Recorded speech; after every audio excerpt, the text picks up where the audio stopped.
page about where he's going to attack. Big shot there. Touch kick by Arlovsky. He mauled the world's deadliest strikers with ease.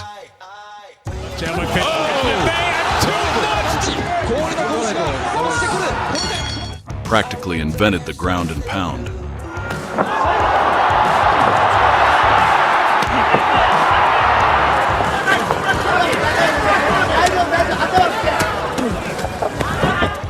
And dominated UFC champions to the point of extinction.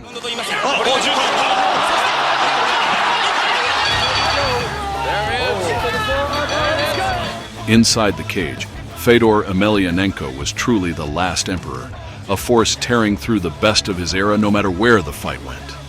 His fists were forged from stone, and in today's video we'll witness them one punch at a time.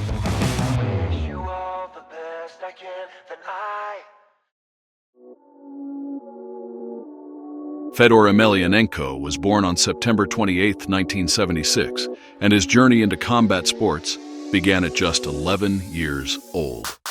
By the time he was in his early 20s, the Russian legend had earned the title of Master of Sport in both judo and sambo. Fedor's high-level skill set earned him a spot in the Russian national team, and he went on to win an international judo tournament in Kursk in 1997. With limited money and opportunities, however, Fedor decided to leave the Russian national team and stepped into the world of professional mixed martial arts. Fedor Emelianenko made a befitting entry in MMA, taking out 2 opponents by submission.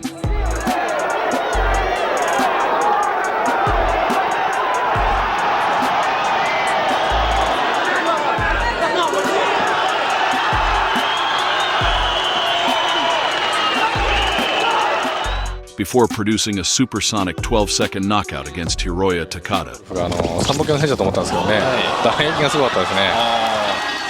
Fedor kept steamrolling through opponents, wrecking everyone in his path until he earned a shot at Pride heavyweight champion Antonio Rodrigo Nogueira, who was one of the best in the world at that time, having already taken down killers like Mirko Cro Cop and Mark Coleman. That's the butt. There's the boss.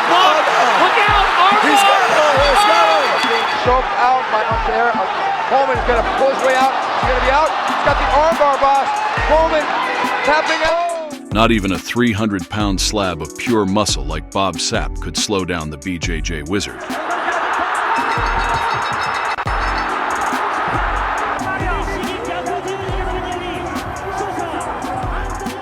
Nogueira's guard was a death trap, but Fedor waded in like a fearless explorer, taking the fight to the ground on his own terms.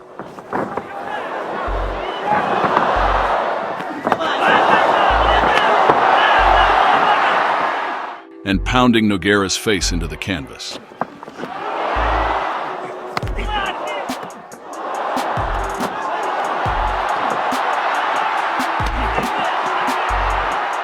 In round 2, Fedor once again showed that if sambo was easy, it'd be called jiu-jitsu.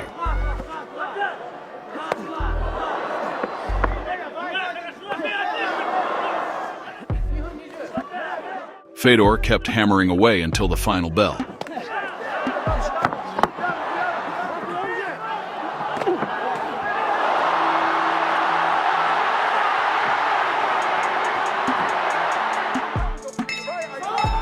And in the end, the Russian walked away with the belt to kickstart arguably the most glorious title run in heavyweight MMA history.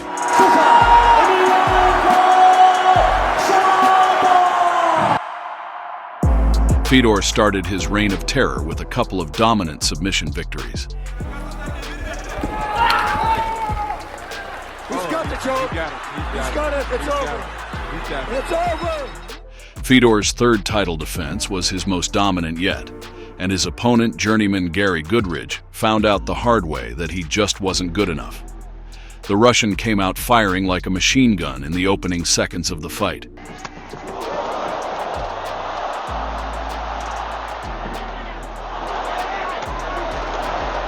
Before taking Goodridge for a free ride to the mat, where it got even worse as Fedor punched his foe's face in with his meaty fists.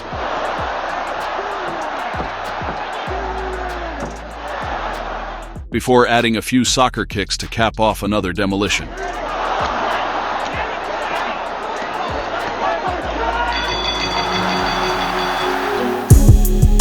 Fedor's next opponent was pro wrestling standout Yuji Nagata, who had only one MMA fight under his belt, and that too ended with Mirko Cro Cop nearly kicking his head into the rafters.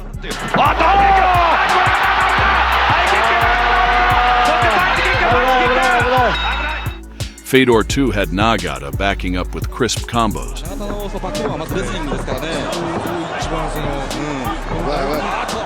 Before dropping him early with a straight right. Nagata tried to run for his life, but the rat trap was already set.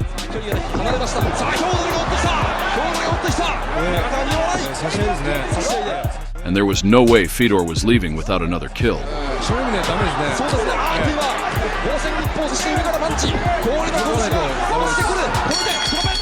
In his next 4 fights, Fedor had to go through a streak of legends. He first took down Mark Coleman.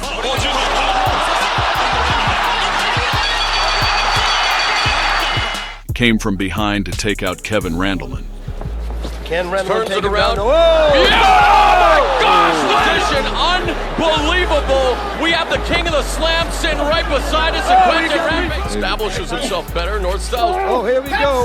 There it is. And then went to war with Antonio Rodrigo Nogueira in their trilogy. Guy is swinging to the mat. And now It's going to be the end of the round. right hand now, and there it is. Unanimous decision for Fedor. But in 2005, Fedor's old ghost came knocking, and that man was Tsuyoshi Kosaka, who had handed Emelianenko his first and only loss up until that point by doctor's stoppage.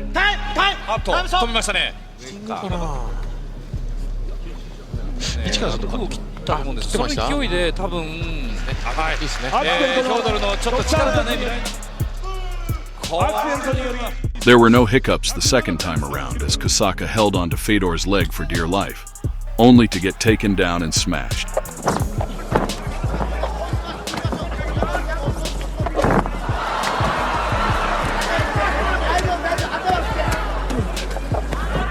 In fact, it was Kosaka who needed a doctor this time around.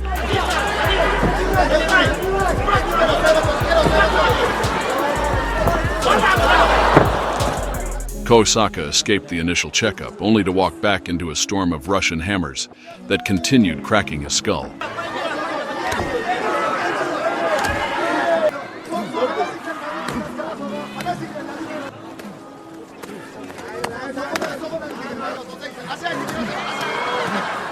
By the end of round 1, Kosaka's face was a bloody mess, and the doctor wouldn't let him continue this time around.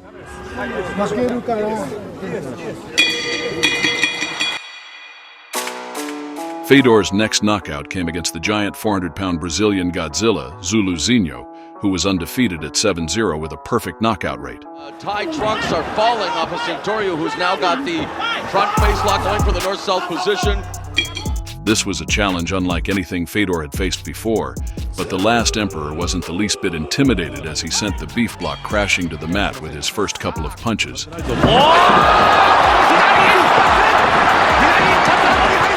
Zuluzinho managed to get up, only to be sent right back down, and this time for good.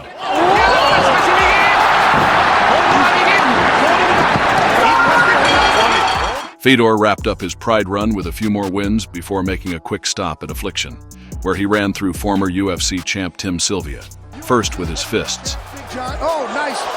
Shot blessed by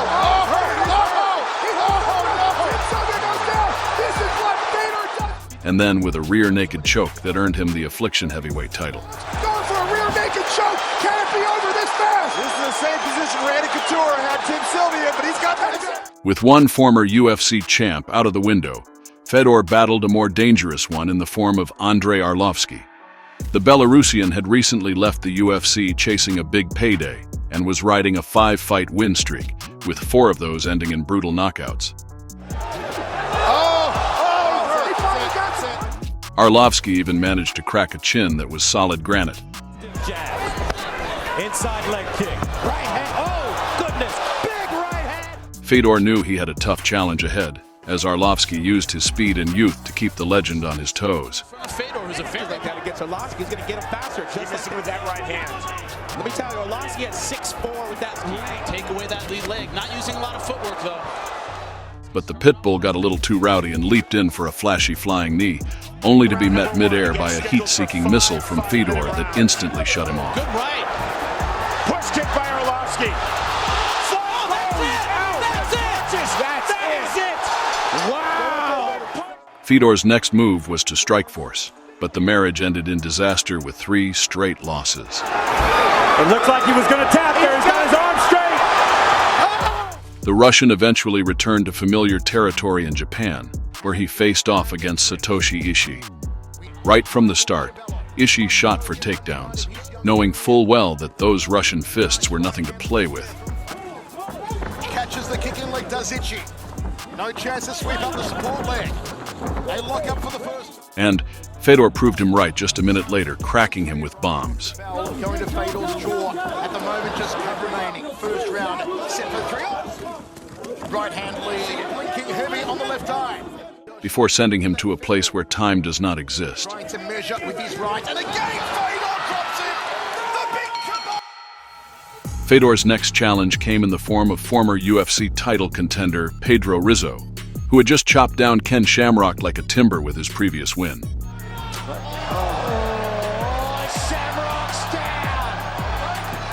And it's fight on. Is there a verbal tap? Against Fedor, however, Rizzo hesitated to throw his usual low kicks due to the fear of takedowns. Rizzo's hesitation gave the Russian the opening to tag him repeatedly.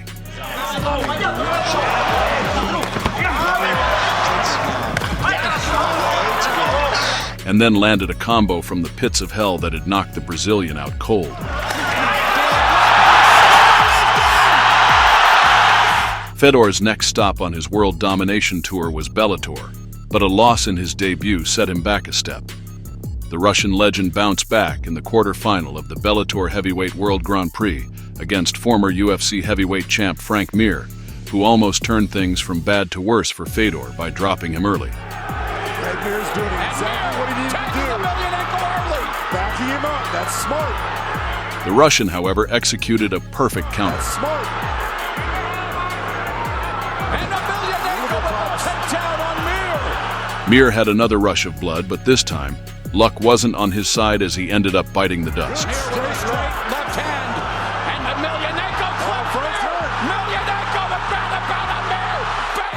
Mir. In the semifinal, Fedor faced off against the undefeated, undisputed GOAT of MMA, Chael Sonnen, who was cracked with a left and right early. We go. Tonight's fight card. Big shot. Chael kept hunting for takedowns, but Fedor brushed him aside like an annoying fly. Down attempts. When you're getting nailed, you don't want to come in again.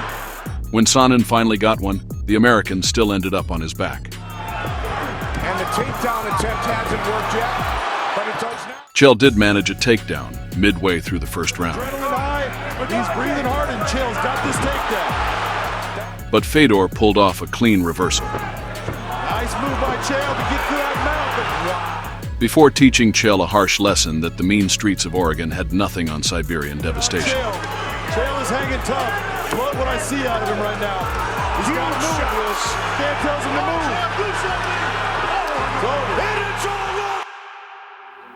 Fedor was one step away from conquering another promotion, but his dreams were dashed by Ryan Bader. And watch for that right. Oh, it's going to be over. Big shot. And it's all over. Not one to back down, Emelianenko bounced back against another former UFC champion in the form of Quinton Rampage Jackson, who had no answer to Fedor's head and body attacks. For his opportunity to get on the scoreboard. If he's able, midway through round one, and that uppercut lands over and over. And he ultimately folded after taking a nuke of a right hand. Rampage about where he's going to attack. Big shot there, and it is all over. Fedor's final MMA highlight came against Timothy Johnson, who took a few heavy shots early. Has a lot of weight, he's got a lot of base and skill. But was game for the challenge. Good combination. Tim Johnson just walking right into it. although Johnson wasn't on Fedor's level and eventually got caught and sent to the dreamland. Left hand look. Two monster shots! A few months later, Fedor stepped into the cage once more to rematch Ryan Bader for the Bellator heavyweight title, but once again, he was knocked out. Following the loss, the GOAT called it a career, bringing down the curtain on what many consider the greatest heavyweight run in MMA history. Where do you rank Fedor among the GOATs of the game?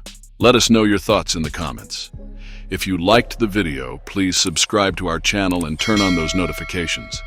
Thanks for watching, and we'll see you in the next one.